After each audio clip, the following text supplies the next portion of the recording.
Hello दोस्तों, स्वागत करते हैं आप लोगों को एजुकेशनल ट्यूटोरियल चैनल में। तो पिछली वीडियो में हम लोग क्वेश्चन नंबर 4 तक कर लिए थे। तो आज हम यहाँ से स्टार्ट करते हैं। तो ये जो मैथमेटिकल जो पार्ट है तो इसको अलग वीडियो में करेंगे। जो मैथमेटिकल नहीं है उसको इस वीडियो में करते हैं। और अभी तक आपने चैनल को सब्सक्राइब नहीं किया है तो जल्दी से कर लीजिए और बेल आइकन को भी दबा दीजिएगा और लाइक भी कर दीजिएगा। तो क्वेश्चन है, निम्नलिखित तापमान पर जल की भौतिक अवस्थाएं क्या होगी, यानी 250 डिग्री सेल्सियस पे और 100 डिग्री सेल्सियस पे। तो हम जानते हैं कि 100 डिग्री सेल्सियस पे पानी उबलने लगता है।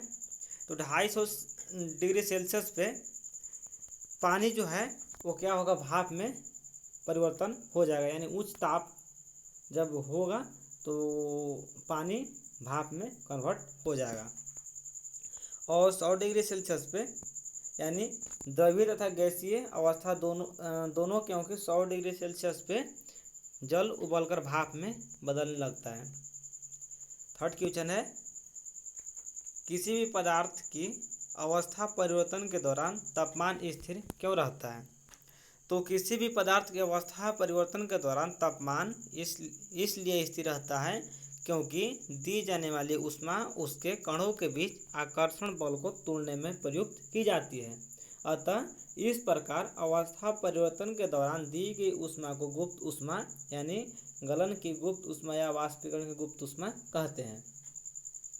तो जैसे हम लोग पानी उबालते हैं तो देखते हैं कि कुछ देर तक वह जल्दी गर्म नहीं होता क्योंकि उसके बीच जो आकर्षण बल है वह टूटने में उसकी ऊष्मा खपत होती है।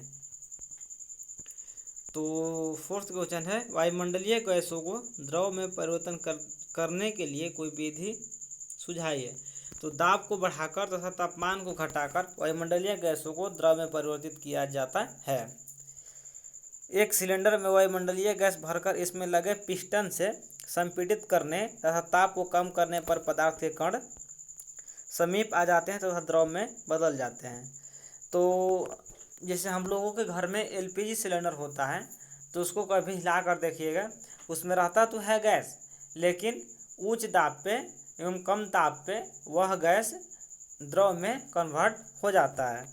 तो आप यहाँ पे देख सकते हैं कि एक गैस का सिलेंडर है और उसमें पिस्टन से दाब लगाया जा रहा है।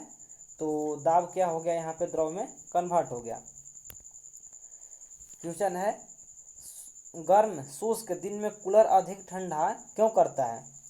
तो गर्म शुष्क दिन में वायु में नमी यानी आर्द्रता कम होती है तथा तापमान अधिक होता है, जिसके कारण वाष्पीकरण की दर बढ़ जाती है।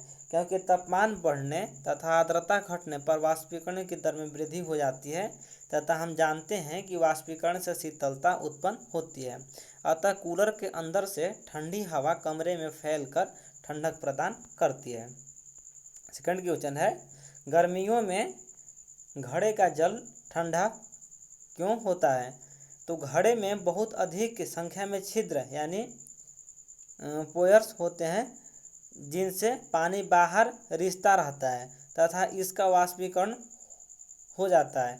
इसी तरह मटके के ऊपर पानी बाहर आता रहता है और वाष्पीकरण में कम हुई ऊर्जा को पुनः मटके यानी घड़े और शेष बचे जल से वाष्पीकरण की गुप्त ऊष्मा के रूप में ले लेता है। यह प्रक्रिया चलती रहती है चूँकि घड़े एवं जल से ऊष्मा अवशोषित होती है तथा वाष्पीकरण होता है, इसलिए मटके घड़े का जल ठंडा हो जाता है। थर्ड क्वेश्चन है, एसीटोन या पेट्रोल या इत्र डालने पर हमारी हथेली ठंडी क्यों हो जाती है। तो एसीटोन पेट्रोल या इत्र डालने पर हमारी हथेली ठंडी इसलिए हो जाती है क्योंकि इसके कण हथेली या उसके आसपास से ऊर्जा प्राप्त कर लेते हैं और वाष्पीकृत हो जाते हैं, जिससे हथेली पर शीतलता महसूस होती है। वाष्पीकरण के कारण शीतलता होती है। तो आप खुद से भी ट्राई कर सकते हैं कि डीजल पेट्रोल अपने हथेली पे 2 बूंद जब डालेंगे तो वहाँ पे शीतलता प्रदान होता है। तो यही कारण है। कप की अपेक्षा प्लेट से हम गर्म दूध या चाय जल्दी क्यों पी लेते हैं। तो ऐसा इसलिए होता है क्योंकि प्लेट की सतह का जो क्षेत्रफल होता है वह कप की सतह के क्षेत्रफल से अधिक होता है, और जितना अधिक सतही क्षेत्रफल होगा वाष्पीकरण उतनी जल्दी होता है, जिससे दूध या चाय जल्दी ठंडी हो जाती है। इस तरह हम प्लेट से दूध या चाय पी जल्दी लेते हैं। 5 क्वेश्चन है, गर्मियों में हमें किस तरह के कपड़े पहनने चाहिए। गर्मियों में हमें हल्के रंग वाले सूती कपड़े पहनने चाहिए। हल्के रंग वाले कपड़े ऊष्मा को अवशोषित यानी ऑब्जर्व नहीं करते हैं तथा सूती कपड़ों में छिद्र होते हैं जिसमें पसीना अवशोषित हो जाते हैं और वाष्पीकरण तेजी से हो जाता है। इस क्रिया में हमारे त्वचा से वाष्पीकरण की गुप्त ऊष्मा ली जाती है। इस तरह त्वचा से ऊष्मा निकलने के कारण ठंडा और आरामदायक महसूस होता है। तो अगर इसमें कोई वर्ड समझ में ना आए तो जाकर एक बार जो पिछली वीडियो है नोट्स उसको देख ले, पढ़ ले, और हो सके तो इसको भी नोट्स आप लोग कॉपी में बना ले, वीडियो को रोक रोक के लिख ले, 2-3 बार पढ़े तो ये अच्छी तरह से समझ में आ जाएगा। 3rd क्वेश्चन है, फर्स्ट क्वेश्चन और सेकंड क्वेश्चन इसको अलग एक मैथमेटिकल जो पार्ट है इसका हम वीडियो अपलोड कर देंगे, देख लीजिएगा आप लोग। 3rd क्वेश्चन है, निम्नलिखित अवलोकनों हेतु कारण लिखे।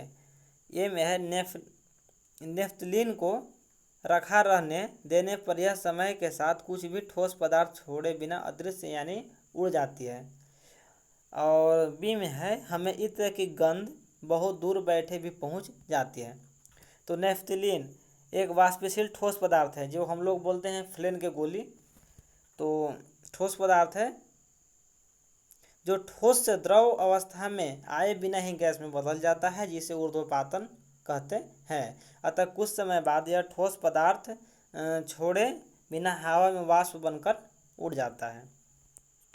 इत्र एक वाष्पशील द्रव होता है जो तेजी से वाष्प में बदल जाता है तथा वायु के कणों के साथ मिलकर सभी दिशाओं में तेजी से विस्तृत हो जाता है। यही कारण है कि इत्र की गंध बहुत दूर बैठे हुए भी हमारे पास तक पहुंच जाती है। 4th क्वेश्चन है, निम्नलिखित पदार्थों को उनके कणों के बीच बढ़ते हुए आकर्षण के अनुसार व्यवस्थित करें, यानी जल, चीनी और ऑक्सीजन। तो सबसे ज़्यादा आकर्षण होता है चीनी, उसके बाद सबसे ज़्यादा चीनी में, उससे कम जल में, उससे कम ऑक्सीजन में। तो कारण है कि ऑक्सीजन एक गैस है जिसमें कणों के बीच आकर्षण बल न्यूनतम होता है। द्रव जल में गैसों से अधिक तथा ठोस यानी चीनी में कणों के बीच सर्वाधिक मजबूत आकर्षण बल से बंधे होते हैं।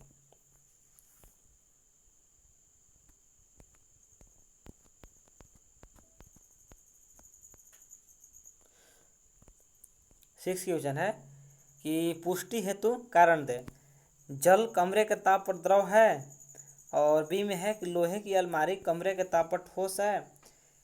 तो जल कमरे के ताप पर द्रव है क्योंकि इसका हिमांक 0 डिग्री सेल्सियस तथा क्वथनांक 100 डिग्री सेल्सियस है। साथ ही इसका निश्चित आयतन होता है परंतु निश्चित आकार नहीं, इसलिए जल को जिस बर्तन में रखा जाता है उसी का आकार लेता है। बी में है लोहे की अलमारी कमरे के ताप पर ठोस है क्योंकि इसका गलनांक यानी मेल्टिंग पॉइंट कमरे के ताप से बहुत अधिक होता है।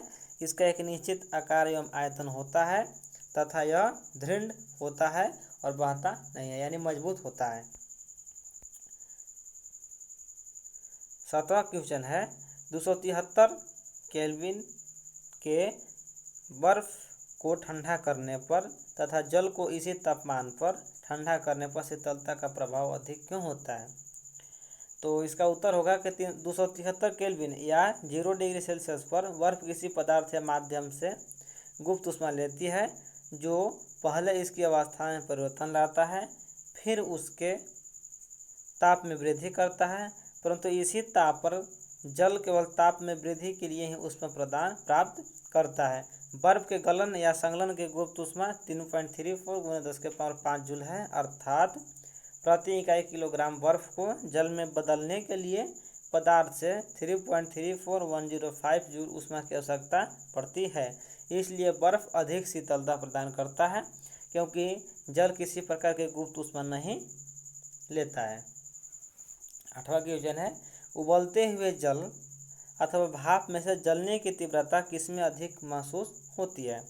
तो भाप में जलने की तीव्रता अधिक महसूस होती है क्योंकि 373 केल्विन यानी 100 डिग्री सेल्सियस तापमान पर भाप अर्थात वाष्प के कणों में उसी तापमान पर पानी के कणों की अपेक्षा अधिक ऊर्जा होती है, क्योंकि भाप के कणों ने वाष्पीकरण की गुप्त ऊष्मा के रूप में अतिरिक्त ऊष्मा अवशोषित कर ली है।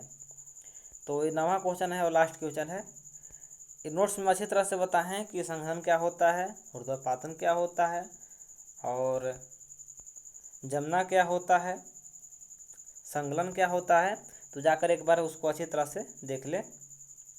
तो 9 क्वेश्चन निम्नलिखित चित्र के ABCD तथा EF की अवस्था परिवर्तन को नामांकित करें, यानी ऊष्मा में वृद्धि तथा दाब में कमी हो रहा है।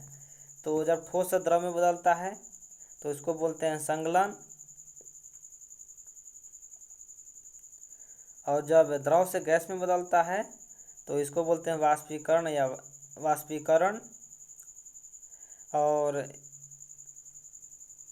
C यानी गैस से द्रव में बदलता है इसको बोलते हैं संघनन, और D यानी द्रव से जब ठोस में बदलता है तो इसको बोलते हैं जमना,